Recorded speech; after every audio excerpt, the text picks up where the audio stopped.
In Unit 1 of the Core Plus math book, they have something new that you probably haven't seen that's called now-next rules. What they use these now-next rules are to represent different patterns. It's just another way of writing an expression or an equation that shows these patterns.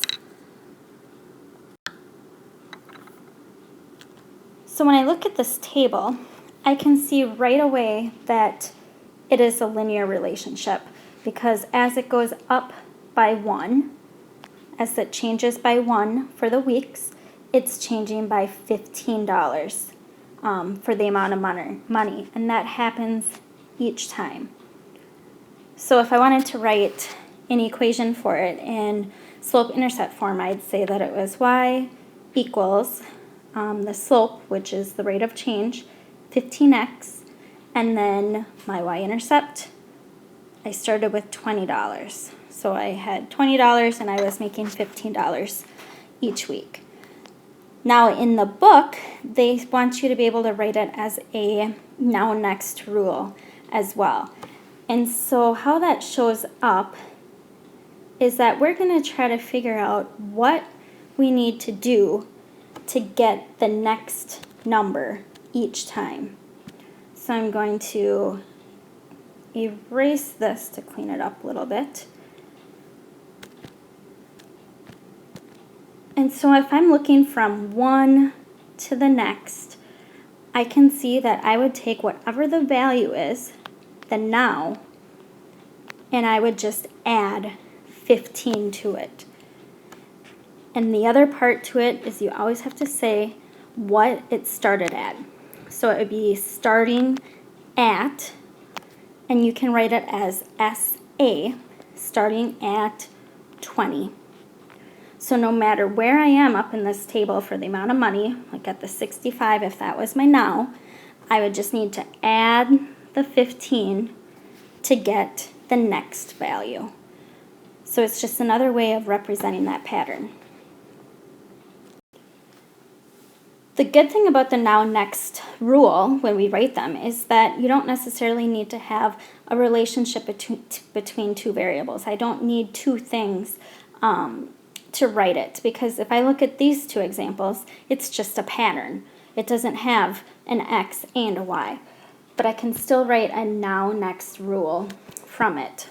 So on the top one, it's similar to a linear, or actually this pattern is called an arithmetic pattern. I'd be adding 2 each time to get the next number. So when I write my now-next rule, to get the next number, I always take what I have now and add 2.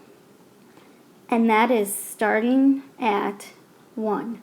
That's where my pattern started, at 1. When I look at the bottom example, it's slightly different, just because this time it is not being added each time like in the top one. Rather, each time it's being multiplied. So kind of like when you have an exponential relationship. But in a pattern like this, since it's not a relationship, is called a geometric pattern. So it's really the same thing, except now I just say that I have, when I try to get the next number, I'm going to be taking whatever value I'm at now times 2. And that's starting at 3.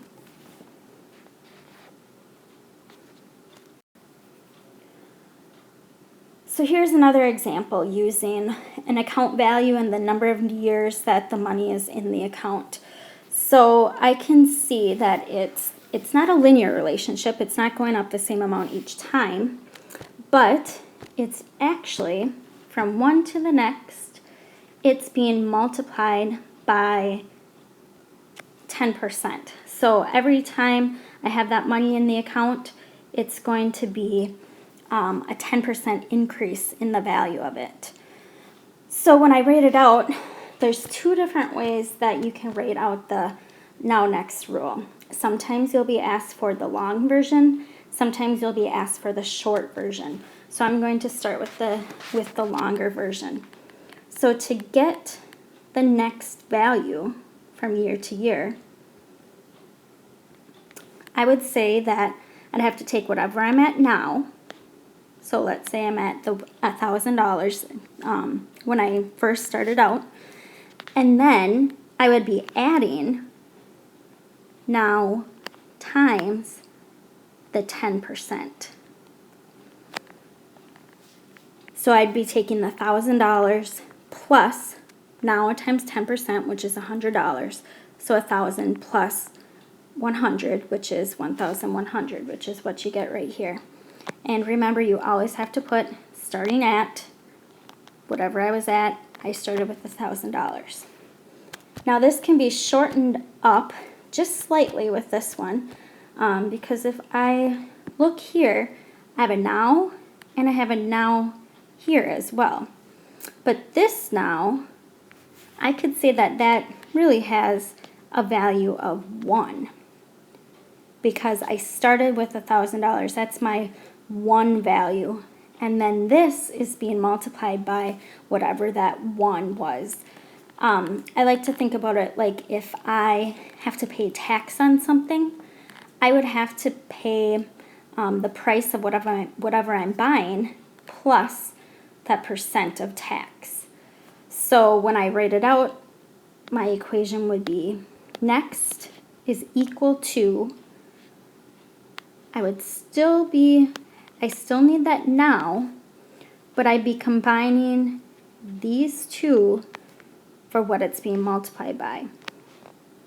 So it'd be 1 times, or now times 1.10.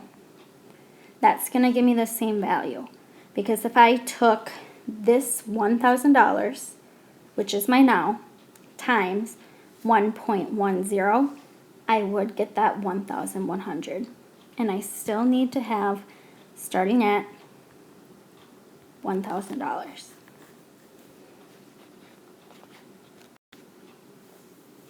Here's an example from the book that we'll go through. We'll write a now next rule. I'll read it first and then we'll give it a try. In 1986, the International Whaling Commission declared a ban on commercial whale hunting to protect the small remaining stocks of several whale types that had come close to extinction. Scientists make census counts of whale populations to see if the numbers are increasing. While it's not easy to count whales accurately, research reports have suggested that one population, the bowhead whales of Alaska, was probably between 7,700 and 12,600 in 2001. The difference between whale births and natural deaths leads to a natural increase of about 3% per year. However, Alaskan Native people are allowed to hunt and kill about 50 bowhead whales each year for food, oil, and other whale products used in their daily lives.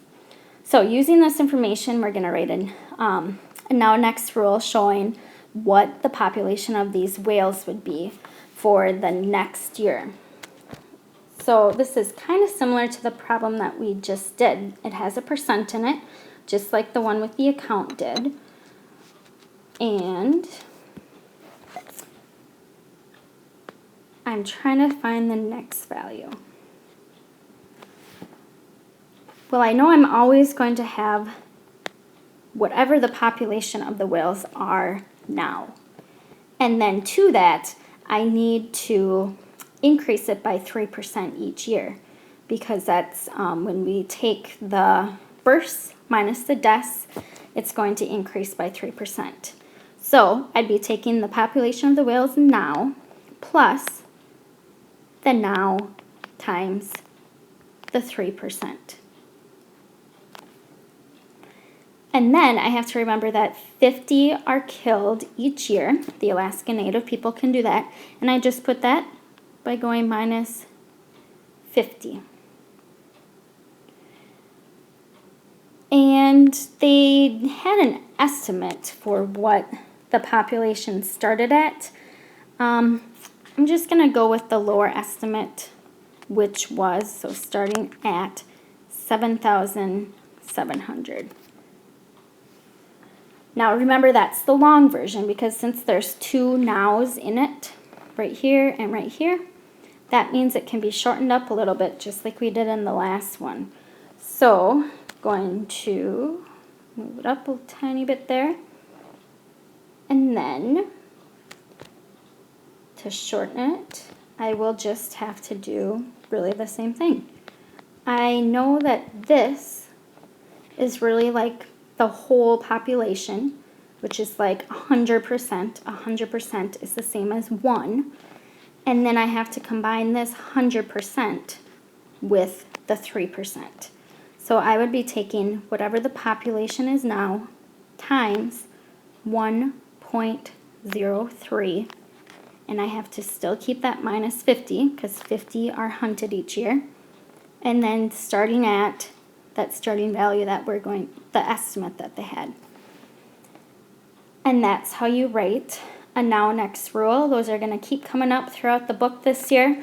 So if you can get comfortable with doing it, you'll be using them for different types of relationships, and really almost every unit that has a relationship in it, you'll be using the now next rule.